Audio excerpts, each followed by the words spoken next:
आप किसी भी धर्म को देख लें, कभी भी आपने मुसलमान को अपने मोहम्मद साहब या अल्लाह के नाम पे मजाक करते या क्रिश्चियन हैं, या हमारे हिंदू में ही अगर सिख को भी देखिए तो कोई अपने धर्म या अपने धर्मगुरु के खिलाफ नहीं बोलता। पहले ही मैंने कहा था कि गुरुकुल की शिक्षा पद्धति विलुप्त हो जाने के कारण पुराणों के प्रति आर्य समाज आदि के द्वारा घोर अनास्था उत्पन्न कर दिए जाने के कारण गांव-गांव में,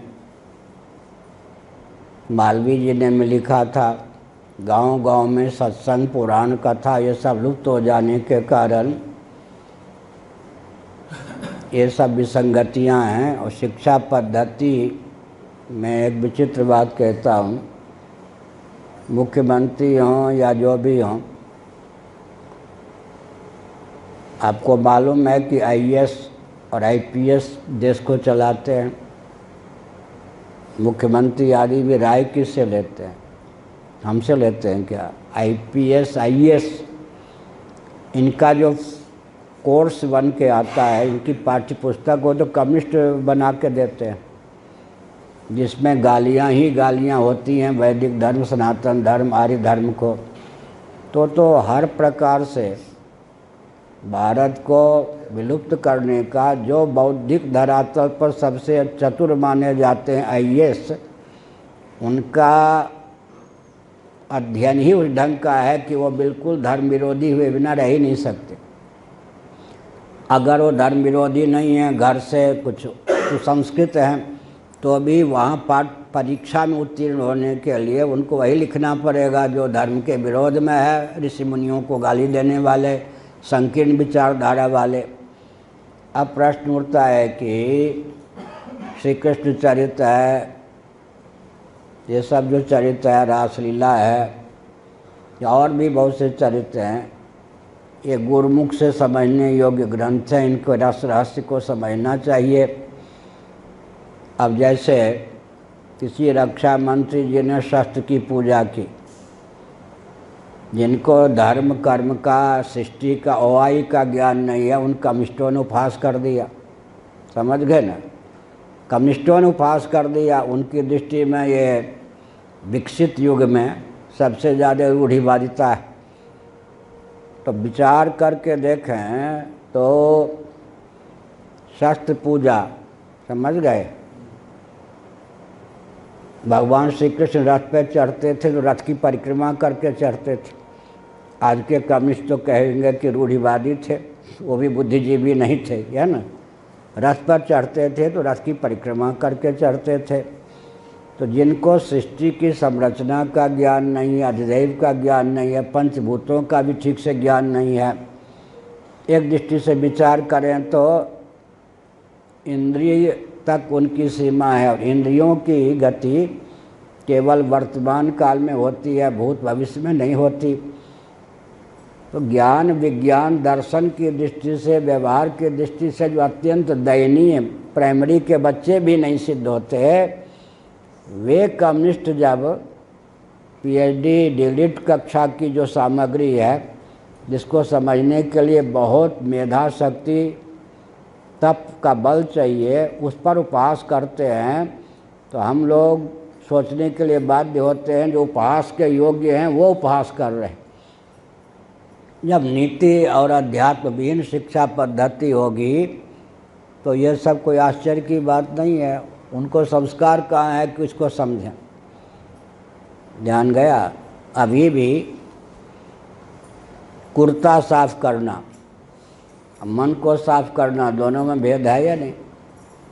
कुर्ता वस्त्र सब चकमक, वो भी ठीक है, अच्छी बात है। तो अभी जो देश में कोई साहस कर रहा है कि नीति अध्यात्म से युक्त शिक्षा पद्धति क्रियान्वित हो, इधर ध्यान है। हर व्यक्ति जो विद्यालय में भेजा जाता पढ़ने के लिए, बेटी हो, बेटा हो, पोता हो, पोती हो, वो तो बाजार का सौदा बनाने के लिए ही शिक्षा पद्धति है या नहीं? क्या शिक्षा पद्धति का अर्थ ही होता है बाजार का सौदा बनाना?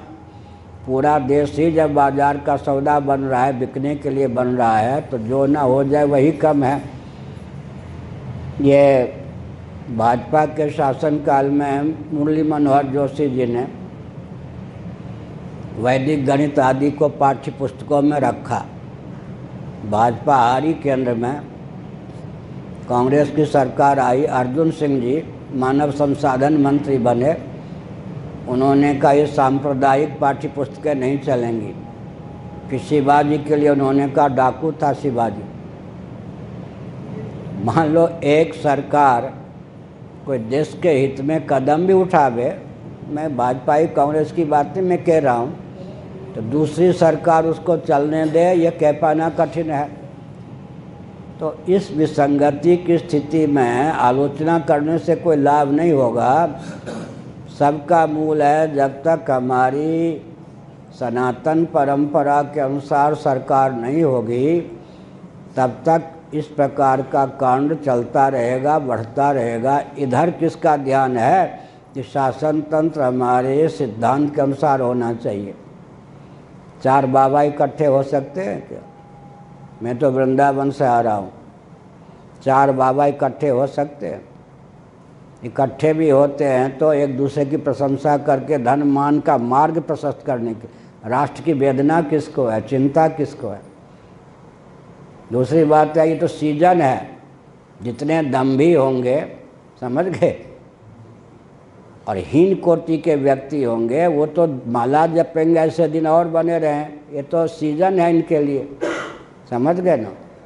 धन मान बटोरने के लिए इससे खराब समय कौन होगा? ये तो सीजन है उनके लिए। तो प्रश्न उठता है, 2 व्यक्ति को भी वेदना है। 2500 किलोमीटर ट्रेन से धक्का खाते हुए हम जाते हैं, जहाँ राजौरी, ये जम्मू कश्मीर हिमाचल की सीमा तक या हिमाचल तक 250 व्यक्ति नहीं आ पाते सुनने। घर छोड़ना ही नहीं चाहता हिंदू। 250 आते हैं, उसमें 2 व्यक्ति भी ऐसे नहीं होते कि 1 घंटा नित्य राष्ट्र के लिए निकालें। पूजन पाठ भी करते हैं तो धनमान मिले, पेट परिवार ठीक रहे, उपासना का स्तर भी कोई नहीं है। बट्टे खाते में राष्ट्र को छोड़ रखा है, तो बट्टे खाते में राष्ट्र की रक्षा थोड़े होती है। बस एक प्रश्न और